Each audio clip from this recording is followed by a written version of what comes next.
강혜신의 오늘의 미국.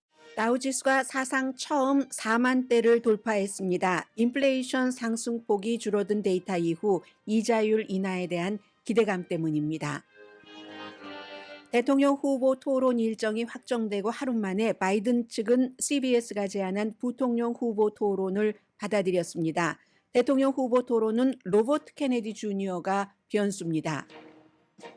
온건한 공화당으로 공화당 대선 후보였고 트럼프를 강하게 비난해온 밋 rom니 연방 상원 의원이 바이든 대통령은 트럼프 전 대통령을 사면했었어야 했다고 말했습니다. 연방 대법원이 올해 선거에서 루이지아나주에서 흑인 민주당 하원 의원이 나올 수 있는 판결을 내렸고 노스캐롤라이나주에서는 공공장소에서 의료용이라도 마스크 착용이 금지될 수 있습니다.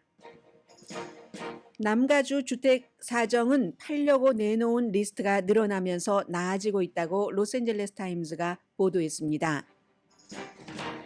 우버이츠가 멤버가 아닌 사람들에게도 코스코 치킨도 배달합니다. 공항이나 콘서트, 스포츠장 셔틀 프로그램도 내놨고 메디케어나 메디케이드로 병원 픽업도 합니다. 정치적 이유로 총에 맞은 슬로바키아 총리 로버트 피코는 5시간 동안 수술받은 뒤 중태지만 생명에는 지장이 없고 의식도 있습니다. 그는 친러시아, 친헝가리 반미 정치인으로 논란이 많았지만 유럽연합은 이번 사건을 비난하고 바이든 대통령도 비난했습니다. 용의자는 71세의 시인입니다. 베이징에서 만난 푸틴과 시진핑은 미국을 비난하고 서로의 관계 강화를 강조했습니다. 푸틴은 러시아 가스 수출 관련 지정학적인 쿠데타를 일으키기 위해 시진핑에게 사랑을 구하고 있다. 이렇게 표현하는 매체도 있습니다. 여러분 안녕하십니까? 오늘의 미국 강혜신입니다. 항상 그 미지의 그 영역으로 들어가는 그 모든 이슈에서는 조금 설렘이 있죠. 지금도 여전히 그 다우지수가 4만대를 유지하고 있는데 오늘 로스앤젤레스 시간으로요. 8시 조금 전에 이 4만대를 사상 처음으로 돌파했습니다. 다우지수가 1895년도에 만들어졌는데 이제 그때 이제 S&P 이 다우지수가 딱 그 미국의 정말 건강한 기업 30군데를 선정을 해서 다우지수가 만들어지기 시작했고 그 이후에 처음으로 4만대를 지금 돌파한 겁니다. 이렇게 4만대를 돌파한 것은 어제 발표가 된 1월, 2월, 3월 전부 인플레이션이 많이 증가하다가 그 3개월 연속 증가였던 것을 누르고 3월 달보다 인플레이션, 물가 상승률이 조금 증가는 했지만 낮은 폭으로 3월보다는 낮아졌다. 이렇게 되면은 주식 시장에서는 그래 6월, 7월은 아니더라도 9월에는 이자율 인하가 있을 수 있겠네. 이렇게 반응을 하는 거죠. 항상 이자율이 높으면 사람들이 은행으로 돈이 몰리게 되기도 하고 세이빙 어카운트 그렇지만 이자율이 낮아지면 아유 은행 이자가 별것 아니네 하면서 주식 시장으로 오잖아요. 그런 그 기대 심리인 거죠.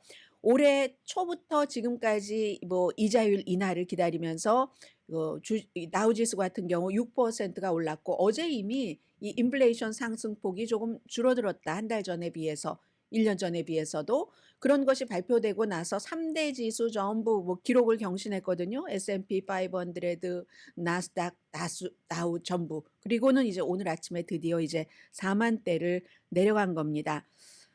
연방준비제도가 고용률도 강하고 인플레이션 상승 이것 때문에 이자율에 대해서 이러지도 저러지도 못하고 이렇게 있다가 어제 이제 이런 추세가 계속된다면은 그동안 연준이 이자율을 높게 유지해 왔던 높게 그런 것들이 작용을 했다라는 자신감도 붙을 수 있고요. 이제 적어도 한 번 정도는 내려줘야지 그다음에 뭔가가 이제 마음이 조금 보드라워질 텐데 그런 기대감 때문에 지금 주식시장 괜찮습니다. 어, 이 저축이냐 주식이냐 공동의 선이 없어요. 모든 면에 뭐 돈, 사람, 정치 다 좋으면 얼마나 좋겠어요. 그렇기 때문에 모든 걸 다 가질 수 없다고들 얘기를 하잖아요. 약간의 그 균형을 맞추면서 뭔가를 서로 합의를 하는 거죠. 이 주식 시장에 대해서는 굉장한 그 낙관주의가 있는데 지금으로서는 이와는 대조적이죠. 정치에 대해서는 아무도 아무도는 아니겠지만 낙관하거나 '어머 이거 너무 좋아. 즐거워.' 뭐 기대감이라든가 흥분이라든가 이런 게 전혀 없어서 오늘 그 주식 시장과 정치계가 조금 반대라고 볼 수 있는데요. 어제 하루 쉬었던 그 트럼프 전 대통령 허쉬머니 재판은 오늘 다시 시작이 돼서 제일 중요한 증인인 그 마이클 코엔이라는 전 픽서 해결사 트럼프의 개인 변호사가 또 이제 트럼프 전 대통령의 변호사들에게 지글지글 구임을 당하고 있습니다. 법정에서요. 그리고는 이제 아침에 좀 전에 발표가 됐는데 어제 이제 바이든 대통령이 제안을 했고 트럼프 전 대통령이 금방 받아들였고 그러면 CNN이 저희가요 하고 대통령의 첫 번째 그 후보 토론회가 결정이 됐고 그 뒤에 두 번째도 결정이 됐고 오늘 아침에 그리고 나니까 첫 번째가 CBS, 두 번째는 9월 달에 어 ABC죠. 그러니까 CBS가 이번에는 하나 남은 그 부통령 후보 토론회 우리가 하겠다 했습니다. 그리고 오늘 아침에 바이든 그 해리스 캠페인 측에서는 그럼 그거 우리 받아들이겠다라고 얘기를 했거든요. 트럼프 대통령 측은 아직 답변 안 하고 있고 대통령이 지금 전 대통령이 법정에 앉아 있기도 하고 그리고 뭐 민주당이야 부통령을 바꿀 이유가 없으니까 해리스가 딱 토론자로 확정이 됐지만 공화당은 지금 서로들 다들 오늘도 법정에 얼굴 비치면서 뭐 저를 부통령 후보로 해주세요 하는 무언의 충성도를 보이고 있는데 그런 것처럼 아직은 공화당에서는 누가 부통령 후보인지 모릅니다. 그렇기 때문에 이 CBS에서도 날짜를요 7월 27일이나 아니면 8월 13일로 잡았거든요. 7월 27일이면 민주당은 전당대회를 8월 달에 하니까 안 되지만 그러나 부통령은 확정이 됐고 후보가 공화당은 7월 15일부터죠. 이렇게 전당대회를 하니까 전당대회 그전에는 부통령 후보가 결정이 돼야지 됩니다.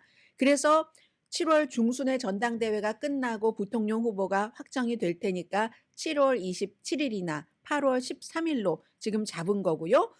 저는 이렇게 대통령 그 선거하는 것을 빌 클린턴 그 당시부터 보도를 했는데 이렇게 대통령 후보 토론이 일찍 시작되는 것을 보지 못했습니다. 양측에서 합의를 했다는 것은 그만큼 본인들이 일찍 후보 토론을 하는 게 이득이기 때문에 서로 누가 제안하고 누가 받아들이고 했다는 거잖아요.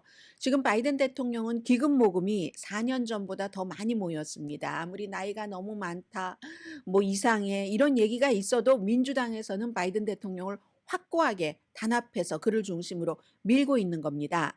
그에 비해서 트럼프 전 대통령은 4년 전보다 모금이 줄어들었습니다. 이 가운데 상당수는 니키 헤일리에게 또는 론 디센티스 플로리다 주지사에게 돈을 집어넣다가 지금 스탑한 상태가 많을 테고요. 트럼프 전 대통령은 4년 전보다 모금을 덜 했을 뿐만이 아니라 지금은 쓰는 것은 훨씬 많이 쓰고 있고요. 법정 비용으로. 그리고 바이든 대통령에 비해서도 훨씬 적은 돈을 갖고 있습니다. 이렇게 좋은 위치인데도 불구하고 바이든 대통령에 대해서는 유권자들이 믿을 만한 사람이야 라는 그런 확신을 갖지 못합니다. 그래서 바이든 대통령으로서는 이걸 빨리 좀 전환을 해야지 되겠다. 그리고 심지어는 뭐 바이든에 대한 가짜가 굉장히 많이 돌아다니고 있거든요. 틱톡 중심을 해서 뭐 예를 들어 러시아의 어떤 이상한 조직과 연관이 있다던가 그거 다 가짜입니다. 이런 가짜 뉴스를 가지고 그런 거 몰랐지라고 또 자랑하시는 분들도 많이 계실 거예요. 그런 가짜가 많이 돌아다니고 하니까 바이든 대통령으로서는 일찍 토론을 해서 나는 트럼프와 다른 사람이다. 트럼프가 갖지 못한 여러 가지 뭐 어른스러움이나 안정적인 것이나 전형적인 정치인으로서의 덕목 같은 것을 갖춘 사람이다 하는 것을 빨리 보여주면서 트럼프와 구별되기를 원하는 거고 그리고 이제 그래서 1988년도부터 대통령 이제 후보 토론회가 시작이 되는데 거의 가을에 하거든요. 그리고 3번 하는데 이번에는 2번입니다. 트럼프 전 대통령이 한 번 더 하자고 했는데 이거 이제 바이든 대통령이 say no 했기 때문에 2번으로 끝나고 그리고 원래 그 바이든 대통령이 제안을 했던 것처럼 청중 없이 합니다. 2번 다 청중 없이 하고 마이크도 바이든 대통령이 제안했던 것처럼 발언 시간 그 이외에는 마이크를 끕니다. 그런데 이제 트럼프 전 대통령은 그럼에도 불구하고 자신 있다는 겁니다. 나는 이렇게 얘기를 하잖아요. 바이든 대통령은 내가 역사상 서로 겨뤄본 최악의 토론자야. 그리고 더군다나 뭐 대통령을 할 만한 토론을 할 만한 어떤 신체적인 그런 뭐 정신적인 능력도 없는 사람이야. 두 문장 정도도 합쳐서 말할 수 없는 사람인데 무조건 내가 이겨. 이렇게 얘기하면서 이제 트럼프 전 대통령도 아주 그 자신 있게 이것을 이제 받아들인 그런 거고요. 해서 이제 처음에는 그 CNN 방송이 6월 달 27일이었죠. 애틀란타에서 청중 없이 하고 ABC는 9월 10일 전부 이제 조기 선거 시작되기 전이죠. 그래서 이제 두 사람씩 이렇게 사회자가 있습니다. 그런데 여기에 이제 아주 중요한 게 있습니다. 로버트 케네디 주니어라는 변수가 생긴 겁니다. 바이든이나 트럼프 전 대통령이나 전부 로버트 케네디 주니어를 여기에 끼기를 원치 않습니다. 그리고 지금으로서는 자격이 안 됩니다. 그런데 처음으로 이 후보 토론을 하는 CNN 측에서 정한 룰에 따르면 어떤 사람이면 6월 27일 이전에 이 토론에 참여를 할 수 있는가? 적어도 한 그 아주 정평이 있는 4개의 여론조사 기구에서 15% 정도, 적어도 4군데서 15% 지지율은 받아야지 되는데 지금 로버트 케네디가 12% 받고 이러는 것도 나오거든요. 어떤 거 하나는 16%가 나온 것도 있어요. 4군데서 그렇게 받고 그리고 6월 27일 전까지 선거인단 270표잖아요. 271표. 그것을 커버할 만한 선거인단이 있는 주들에서 본인이 이제 이름이 올라갈 수 있는 지금 열심히 그 일을 하고 있잖아요. 몇 군데밖에 안 돼요, 아직은. 그런데 지금 로버트 케네디 주니어 측에서는 6월 27일까지 그렇게 될 것으로 믿고 그렇게 되는 경우 왜 바이든과 트럼프 전 대통령은 로버트 케네디 주니어가 들어오는 걸 싫어하는가? 이 사람 변호사 출신입니다. 물론 바이든 대통령도 변호사 자격증 갖고 있고 트럼프 전 대통령은 변호사 자격증 없지만 얼마나 그 토론장에서 본인의 무대처럼 뛰어서 아주 노는 듯이 날아다닙니까? 그런데도 이 변호사 출신의 로버트 케네디 주니어가 두 사람보단 젊잖아요. 젊으니까 같이 끼어들어서 하는 것을 원치 않는 겁니다. 그러면은 이제 로버트 케네디 주니어 측에서는 이건 너무 불공평하다. 말이 되느냐? 뭐 이런 식으로 이제 열심히 이제 차고 들어오려고 할 것이고 과연 6월 27일까지 그가 자격이 있어서 세 사람이 서게 된다면 원래 트럼프와 바이든이 기획했었던 것은 달라지는 것이고 의도가 그렇게 돼서 만약에 로버트 케네디 주니어가 잘한다면은 그러면은 또 뭐 이것도 뭐 변수가 생기는 거잖아요. 아무튼 많은 민주당은 바이든이 그동안 그냥 심드렁했었던 그 트럼프가 토론하자 하는 것을 받아들인 것을 보고 기뻐합니다.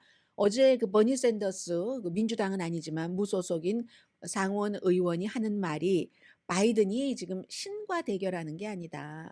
상대가 미국 역사상 가장 위험한 도널드 트럼프라는 사람이랑 상대하는 것이고 임기 1기보다 임기 2기는 더 위험할 것이고 바이든이 지금까지 해왔던 최악의 날도 트럼프보다 몇천 배 낫다. 그러니 자신감을 가지고 해야지 된다. 이런 얘기를 했는데요. 낸시 펠로시 전 하원 의장 굉장히 노련한 사람이잖아요. 나는 바이든 대통령이 트럼프 전 대통령과 토론 무대에서 같이 토론하는 그 무대를 공유하는 것을 개인적으로는 내가 만약에 그 추천이 나의 것이 영향력이 있었다면 나는 절대로 추천하지 않았을 것이다라고 얘기를 하거든요. 좀 두려워하는 사람들이 있는 겁니다. 민주당에서. 왜냐하면 이 민주당이면서 뭐 바이든이 못해 이렇게 얘기할 수는 없잖아요. 트럼프의 과거 토론에서의 행동을 보면 저 사람이 굉장히 위험한 사람이다. 힐러리 클린턴과 토론할 때 그때 아주 암울하다기보다 침침한 그 장면이 굉장히 기억이 되는데 힐러리 클린턴이 여자이고 그때만 하더라도 지금은 조금 이제 몸이 불었던데 트럼프 전 대통령은 거구잖아요. 그때나 지금이나 왔다 갔다 힐러리 클린턴 앞을 가로막으면서 그걸 이제 협박적이었다라고 그 당시에 봤었던 사람들이 굉장히 많습니다. 낸시 펠로시는 스토커 같았어. 이렇게 얘기를 하고 그리고 이 바이든 대통령과 토론 한 번 하고 두 번째는 트럼프 전 대통령이 이제 그 당시에 그 코비드 19에 걸리고 해서 이 주최 측에서 리모트로 했으면 좋겠다 했더니 트럼프 전 대통령이 그것을 거부해서 이루어지지 않았었잖아요. 그런데 처음에 토론하고 할 때도 뭐 100번인가를 끼어들었다고 하잖아요. 바이든 대통령과 이 그 사회자, 그리고 전혀 아무리 사회자가 하려고 하더라도 컨트롤이 안 되는 겁니다. 그냥 막무가내로 계속 나가니까. 지난번에 CNN에서 했었던 것과 똑같이 "그런 사람은 당할 수가 없다." 하면서 낸시 펠로시는 막고 있는데, 이번에는 뭐 일단 그 마이크를 자신의 시간이 아니면은 자동적으로 끄게 한다니까 그런 일은 조금 없을 것 같고요. 그리고 이제 이렇게 일찍 토론을 하는 것을 제가 처음 봤다고 말씀을 드렸는데, 두 사람에게 다 좋은 거죠. 토론이라는 게요, 아무리 토론 잘하는 사람도 한 100번 했을 때 100번 다 성공하진 않습니다. 그리고 처음에 토론을 했을 때 이게 이제 좀 잘 안 되잖아요. 토론 잘하는 오바마 전 대통령도 첫 번째 토론에서 실패했습니다. 그런데 이걸 딱 전열을 가다듬어서 그다음에 이제 다시 한번 회복할 수 있는 그런 기회를 찾을 수 있잖아요. 이건 지금 트럼프 전 대통령이나 바이든 현 대통령에게 똑같은 거죠. 뭐 조지 H.W. 부시 전 대통령도 그랬었고, 심지어 로널드 레이건 전 대통령도 첫 번째 토론 때 못했거든요. 두 번째에 이제 다시 회복을 한 거죠. 입지를 되찾았다고 할까요?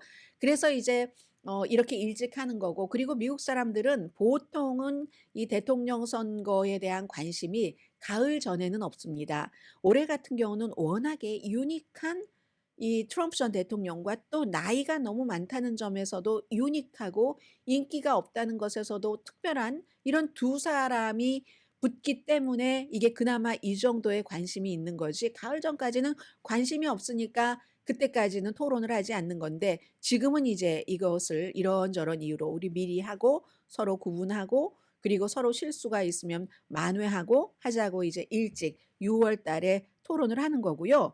그리고 어제 제가 요즘 인터뷰들을 많이 하는데, 뭐 24시간 케이블 텔레비전이니까 인터뷰로 채우잖아요. 사실은 어떤 경우는 딱 1분이면 저거는 요약할 수 있겠는데 하는 걸 한 30분 늘려가죠. 뭐 한 2명 정도 게스트를 불러서, 어떤 때는 1명 불러서 30분 가는 때도 있어요. 어제 이제 MSNBC에서 미 럼니라는 공화당의 전에 대선 후보였고 오바마 전 대통령에게 졌잖아요. 그리고 그 이후에도 경선에 조금 나왔고 또 연방 상원 의원을 하다가 '아 이제 젊은 사람들한테 줘야지.' 하면서 다시 재선에 안 나간다고 하고, 온건한 공화당으로서 2번 트럼프 전 대통령 탄핵 재판에서 상원에서 2번 다 탄핵해야 된다라고 투표한 사람은 밋 럼니밖에 없습니다. 첫 번째는 선거 당시에 우크라이나 측에 막 젤렌스키 대통령을 협박을 해서 이거 조 바이든과 그의 아들과 우크라이나 뭐 브리즈마라는 가스 회사와의 이 관계를 좀 어떻게 해봐. 그러면 미국에서 돈을 지원할게. 원래 의회에서 주기로 돼 있는 돈이에요. 그렇게 한 것에 대해서 탄핵할 때도 밋 럼니는 찬성표를 던졌고, 두 번째 의사당 폭동 사건 때도 찬성표를 던졌습니다. 그리고 트럼프에게 공화당이지만 투표하지 않았습니다. 본인의 와이프 애나인가, 그런데 애나라고 이제 이름 쓰는 것, 그렇게 했었는데, 그랬던 밋 럼니가 내가 만약에 대통령이었다면, 나는 지금 트럼프 전 대통령이 지금도 이제 재판을 받고 있는데 트럼프에게 지금 씌워진 88개 모든 혐의에 대해서 나는 내가 대통령이라면은 다는 안 돼요. 그 연방이 아닌 것이 있기 때문에 연방 기소된 것에 대해서 나는 다 사면을 했었을 것이다. 바이든 대통령도 사면을 한 것이 좋았을 것 같다라고 얘기를 합니다. 지금 사면할 수 있는 건 88개 가운데서 44개거든요. 그리고 정확하게 또 44개는 안 됩니다. 44개 가운데 안 되는 것 가운데 34개 혐의가 지금 그 스토미 데니엘스와 잠자고 돈 준 그 케이스, 그리고 10개는 조지아주 케이스니까 이건 뉴욕 케이스고, 그러나 연방 케이스 44개는 뭐 선거를 전복하려고 했다던가 기밀 문서라든가 이건 대통령이 사면할 수 있는 거거든요.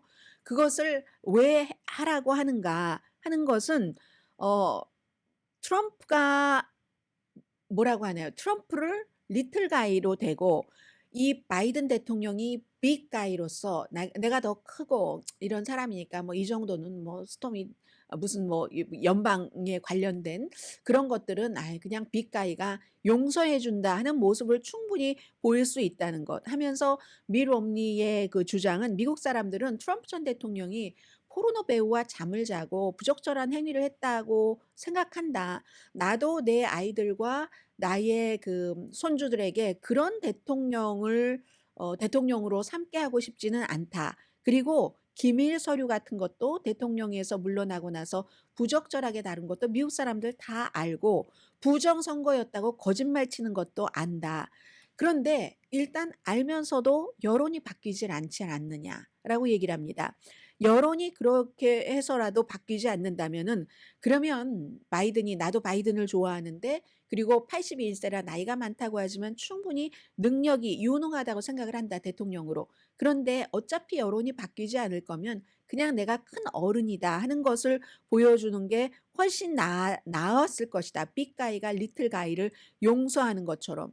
그게 첫 번째 이유고 두 번째는 어차피 선거 전에 그 재판 결과가 나오지 않지 않느냐. 재판 결과가 나오지 않으면 아무런 선거에도 영향을 미치지 않을 것이고 그리고 무엇보다도 미국이라는 나라가 미국 사람들이 마음 저쪽에는 스스로가 창피하니까 전직 대통령이 만약에 저렇게 모든 것에 대해서 유죄 판결을 받으면 우리는 죄인을 대통령으로 뽑은 사람들이야. 스스로도 창피하고 미국 사람들이 그런 역사를 남기기를 원치 않는다는 겁니다. 그래서 바이든 대통령이 본인이 할 수 있는 44개 혐의에 대해서는 오히려 그걸 이제 사면을 해줬더라면 훨씬 그 바이든 대통령에게도 나라에도 좋지 않았을까. 이게 밋 롬니라는 공화당의 상원 의원의 주장입니다.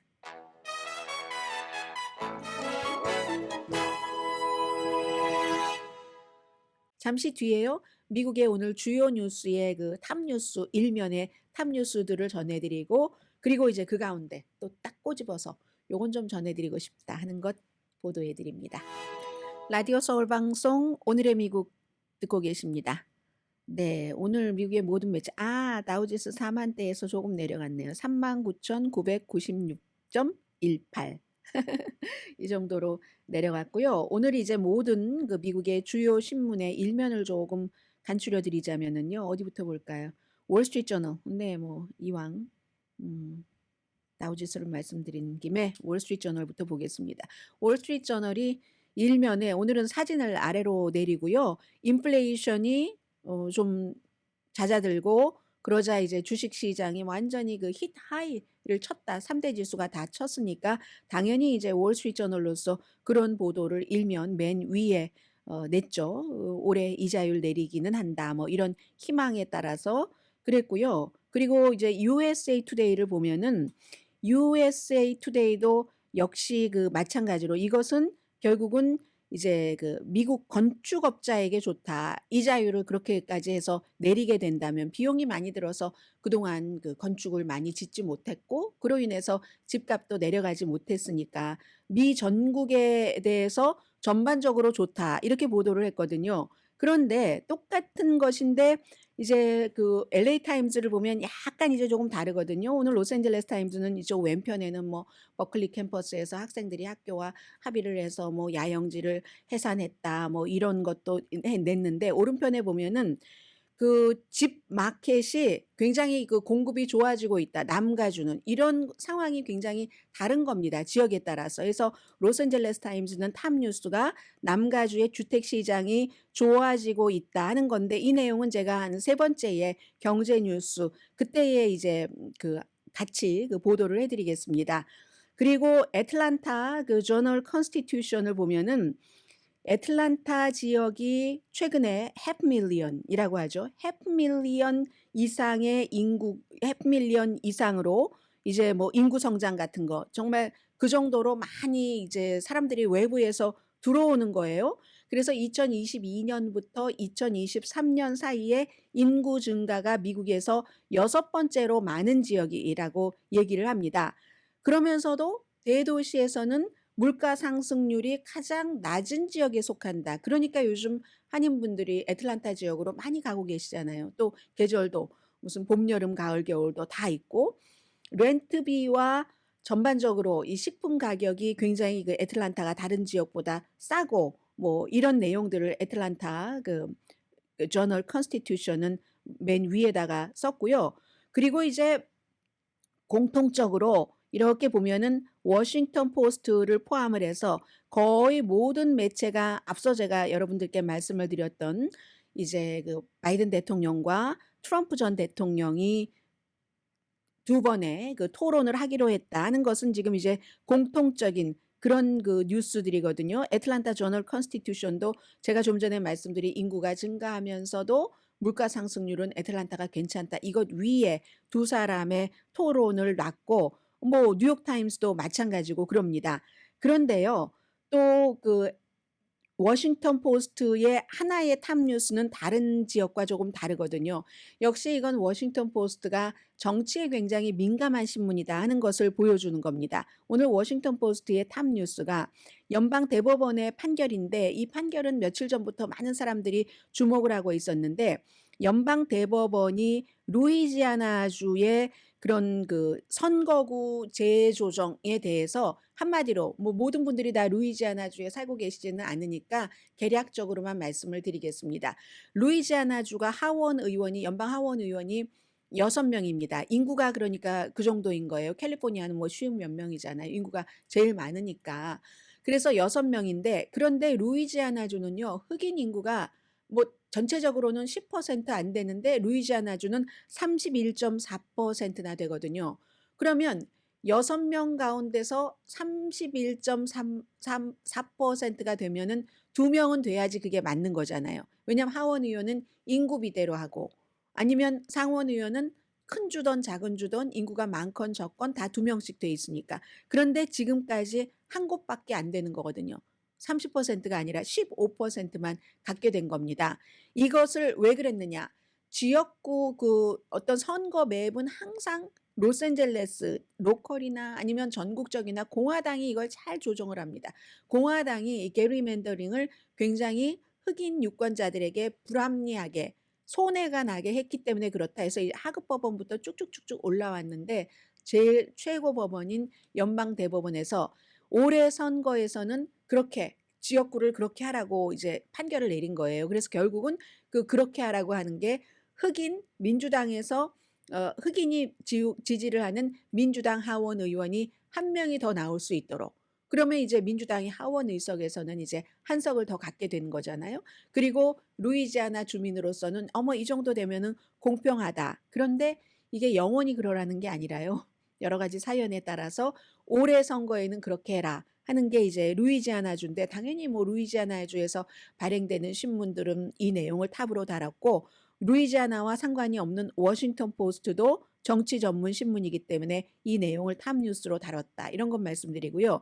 또 하나는 오늘 그 뉴욕 타임스가 다른 매체보다는 일면에 비교적 막 사진까지 실으면서 상세하게 보도한 내용이 어제 오늘의 미국 끝나고 나서 오후에 발생한 그런 그 미국에는 들어온 그런 뉴스인데 이게요. 미국에서는 아마 로널드 레이건 전 대통령 암살 시도 그리고 로버트 케네디가 아니라 그 존 F 케네디 이런 것도 있기 때문에 이제 슬로바키아의 총리가 암살 시도에서 살아난 것을 굉장히 미국 사람들은 아주 그냥 남의 일 같지 않게 받아들였거든요. 이 그 슬로바키아 하면은 우크라이나에서 바로 이제 그 서쪽이고 우크라이나에서 서쪽이고 그리고 이제 그 위에는 폴란드가 있고 아래는 헝가리가 있고 또 이제 그 서쪽 위로는 뭐 체코 공화국이 있고 그런 국가잖아요. 그 러시아와도 가까운 아래쪽에 있는 헝가리아의 오르반 그 독재자와 굉장히 가깝고 이 총리가 암살 시도에서 살아남은 총리가 그리고 블라디미르 푸틴과도 엄청 친하고 그러니까 자연스럽게 지금까지 계속 우크라이나에 지원해서는 안 된다는 것을 굉장히 강조해 왔던 사람입니다. 그런데 이제 이 사람이 딱 그 로버트 피코라는 59살이에요. 굉장히 논란이 많았죠. 유럽연합 그쪽에서도 뭐 친러시아, 친헝가리 이런 그 또 그리고 인기 영합주의자로 돼 있기 때문에 그리고는 그 국내에서는 막 언론 같은 거 다 장악하고 총리는 가장 오래 했어요. 3 번에 걸쳐서 기간이 조금 있는데 3 번에 걸쳐서 했고 지난해에 다시 총리에 복귀할 때도 이 사람이 친러시아, 반우크라이나 그리고 친러시아 하면은 항상 반미입니다. 반미 이런 것을 부르짖어서 됐는데 그전에는 또 왜 쫓겨났냐면 완전히 언론 같은 것도 장악하고 하는 그 과정에서 저널리스트의 피앙세 살해한 그런 그 집단과 관련이 있어서 결국은 그 자리에서 물러났다가 다시 기회 봐서 온 굉장히 논란이 많은 인물이거든요. 어디서 연설을 하다가 뭐 총을 5발을 맞았는데 배에도 맞고 왼손에도 맞고 5시간 동안 수술을 했는데 생명에는 지장이 없고요. 그리고 뭐 지지자들에게 오른손이었겠죠. 손도 흔들었다고 하고 지금 의식도 있다는 겁니다. 용의자가 71살의 시인이랍니다. 시인은 시인이지만 액티비스트겠죠. 왜 한국에도 시인이면서 액티비스트인 정치 액티비스트들 많이 있잖아요. 그런 식으로 해서 이제 이 사람은 뭐 정치적인 이유로 그를 그래서 암살 시도라고 얘기를 하는 거죠. 당연히 이제 현장에서 체포가 됐고 어떤 단체에 속하지는 않았답니다. 종신형이 가능하고 이런 때 이제 항상 혼자 범행을 저질렀으니까 외로운 늑대라고 얘기를 하잖아요. 그래서 이제 이 사람에 대한 비난이 많다가 그럼에도 불구하고 어떠한 형태의 정치인이든 세상에서는 누군가가 누군가를 암살 시도를 한다든가 이런 일이 있으면 딱 그 시도를 하는 사람을 어떤 이유에서라도 불구하고 다 비난을 합니다. 유럽연합에서도 지금 엄청 지금 이 총리 이 뭐 로버트 피코 총리가 뭐 쾌유하기를 이제 바란다 이런 걸 얘기를 하면서도 뭘 걱정하냐면요. 이런 일이 있잖아요. 그러면 결국은 아 그래서 우리가 더 이걸 강하게 해야지 돼. 그리고 이제 언론 장악 같은 것도 더 강하게 할 수 있는 빌미를 줄 수도 있잖아요. 유럽연합은 그의 쾌유를 빌면서도 그런 것들 그리고 앞으로 이제 "이런 일이 없도록 해야지 돼." 하면서 이제 그쪽 그 슬로바키아에서도 뭔가 이 사람들이 이제 부정부패라든가 너무 억압하는 거 이걸 막아보려고 하는 운동들이 있지 않겠어요?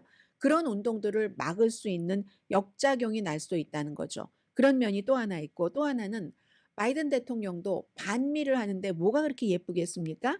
그런데도 불구하고 서로 정치적인 의견이 다른 거 이것과는 아무런 상관이 없이 이 로버트 피코 정말 이건 끔찍한 행위였어 하고 규탄을 하고 그리고는 이제 쾌유하는 것을 비는 이런 일들. 그래서 이제 슬로바키아의 이 사건은 다른 나라 사람들보다는 미국 사람들이 이런 것을 여러 번 경험을 해 봤기 때문에 훨씬 관심을 갖는 것 같고 뉴욕타임스가 이 내용을 지금 오늘 가장 자세히 보도를 했다는 거 전해 드리고요.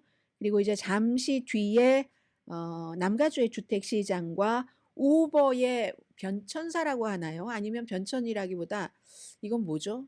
변환도 아니고 더 진화? 네. 우버의 진화 내용을 전해 드리겠습니다.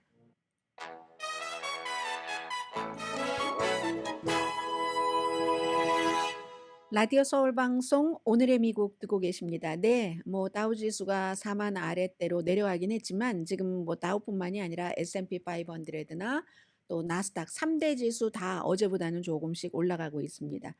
우리가 그 다우에 속해 있는 대표적인 회사 얘기하라면 무슨 뭐 골드만삭스라든가 애플이라든가 뭐 마이크로소프트, 뭐 JP 모건, 뭐 홈디포 또 그 카테필라 같은 회사 이런 회사들을 생각을 할 수가 있죠. 오늘 로스앤젤레스 타임스가 소개를 한 어, 지역마다 이 부동산 시장이라는 것은 전반적인 그림은 있지만 지역마다 굉장히 달라서 지금 남가주는 이렇게 되고 있다는 것을 조금 전해드리려고 하는데요.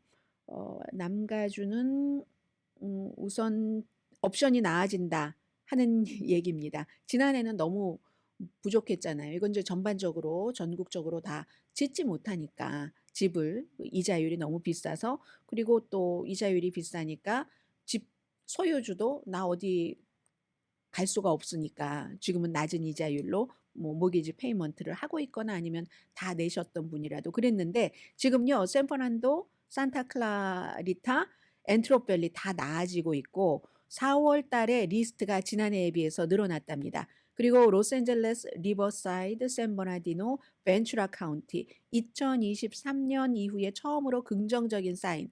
최소한 한 이런 여러 군데 카운티에서 최소한입니다. 5% 정도는 팔려고 내놓은 집이 인벤토리가 늘어났다고 하거든요.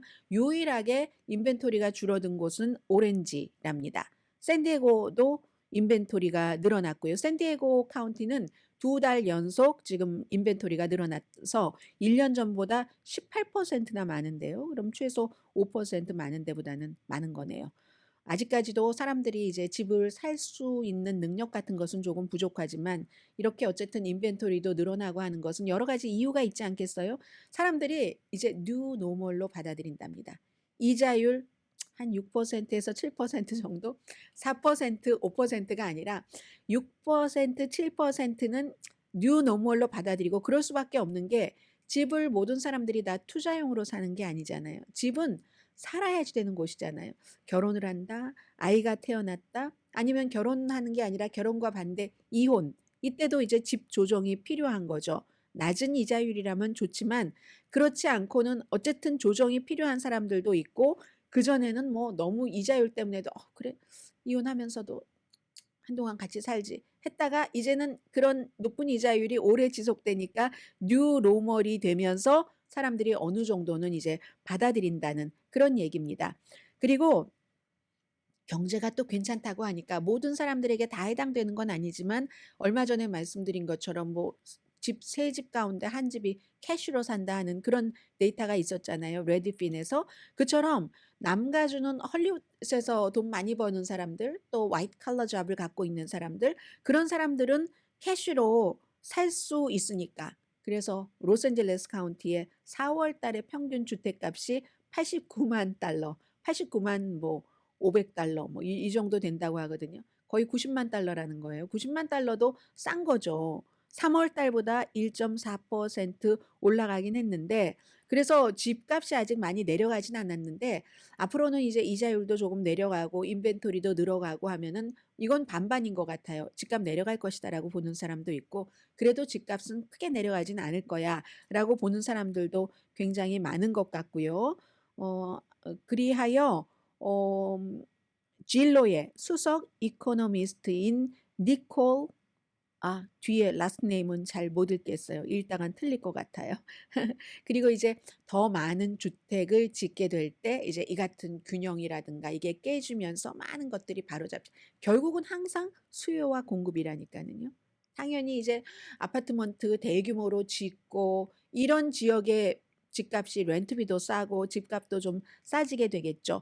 금리 여전히 올해 한 번 뭐 이렇게 내린다 할지라도 높은 수준을 유지는 하겠지만 그래도 올해 말이 되면 7% 아래 6.4%는 되지 않을까. 무슨 30년 고정 모기지 이자율이 이렇게 보시는 분들이 굉장히 많다는 겁니다. 그래서 요즘에요. 샌프란도 밸리 같은 데 가면은 일부 뭐 주택 내놓는 것도 늘어나고 뭐 팔리는 것도 늘어나고 최소한 몇 주일 사이에 2배 이상 늘어났다고 하거든요. 사람들이 이제 딱 내놓으면 벌써 어떤 집을 얼마에 내놨다고 하나요? 노트리지에 4베드룸짜리 집을 내놨더니 86만 9천 달러에 내놨는데 6분이 사겠다고 이제 오퍼를 넣었다 하는 것 있고요.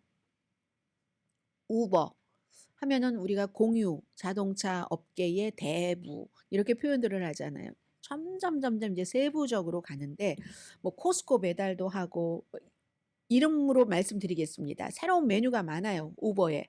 우선 우버 셔틀이라는 이름입니다. 공항이나 컨설트장, 스포츠 이벤트장에 5자리까지 예약을 받는답니다.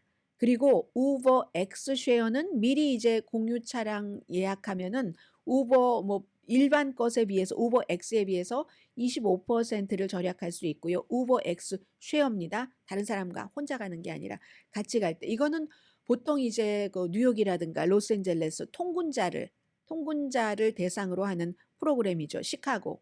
더군다나 무슨 월마트도 사무실로 돌아오세요 하고 하니까 그런 요즘 이제 사무실로의 복귀율이 높아지면서 우버 엑스 쉐어 프로그램을 조금 더 다듬었고요. 우버 케어기버라는 프로그램이 있는데 이건 이제 올 여름부터 하는데 나이 드신 분들 병원 어포인먼트 같은 것 예약하는 건데 메디케어 어드밴티지도 있고요. 메디케이드 이런 것으로 다 된답니다. 그리고는 이제 코스코 그로서리도 이제 배달을 하는데 코스코 이건 텍사스에서 2021년도에 시작했다고 하거든요. 근데 골드바는 안 되고요. 이 골드바는 여러 가지로 문제가 많던데요. 살 때는 샀는데 팔기가 쉽지 않다고 하던데 골드바와 핫도그 그 유명한 핫도그는 빼고 그런데 그 로티세리 그 치킨은 된답니다. 배달이 되는데 뭐 배달료가 뭐 지역에 따라서 다르겠죠. 뭐 한 4달러 99센트 멤버 아니면 6달러 32센트 이렇게 코스코까지 배달을 해주고 학생들에게는 할인을 해준답니다. 학생 할인이 뭐 얼만큼 된다고 하고 그리고 이제 학생 할인에 대해서는 학생들이 잘 먹는 것들 있잖아요. 도미노 피자라든가 스타벅스라든가 타코벨 이런 거에 또 이제 뭔가 혜택을 준다고 하고 처음에 우버가 시작할 때는 그냥 사람들 어디 가는 그런 이제 자동차 공유 마켓만을 딱 장악을 했는데 하나 하고 나니까 다른 경쟁자도 생기고 리프트 같은 데도 생기고 그러니까 자꾸만 이렇게 확장하고 진화한다는 겁니다. 그래서 얼마 전에 그 인스타카트와도 협력해서 그로서리도 다 배달해 주고 한다고 했잖아요. 요즘에는 처음에는 우버 쌌는데 요즘 왜 이렇게 비싸? 이렇게 얘기하시는 분들 많습니다. 우버도 뭐 여러 가지 뭐 직원들에 대해서 등등 뭐 이런 것들 때문에 비용이 올라가는데 그래서 요즘에 1, 4분기에는 뭐 수입이 줄어들었다 하더니 이제 여러 가지 이제 문어발처럼 이제 하고 있는 거죠. 그래서 제가 오늘 이 뉴스를 보면서 생각이 든 것은 한국 분들도 나이 많이 드신 분들 계시잖아요. 그리고 이런 거 이용해 보지 않으면은 자꾸만 뒤에 처지고 내가 안 하면서도 안 해도 돼도 할 줄 모르는 것에 대해서 불안감을 느끼잖아요. 그래서 저도 우버를 그냥 타는 것만 타봤지 다른 이런 프로그램은 써보질 않았거든요. 그래서 저도 아마 이런 것을 한번 트라이를 해보려고 하거든요. 그렇지 않으면 뉴스할 때 불안해지거든요. 세상이 이렇게 변했다 말씀을 드리면서 잠시 뒤에 하나 정도 아이템 남았습니다.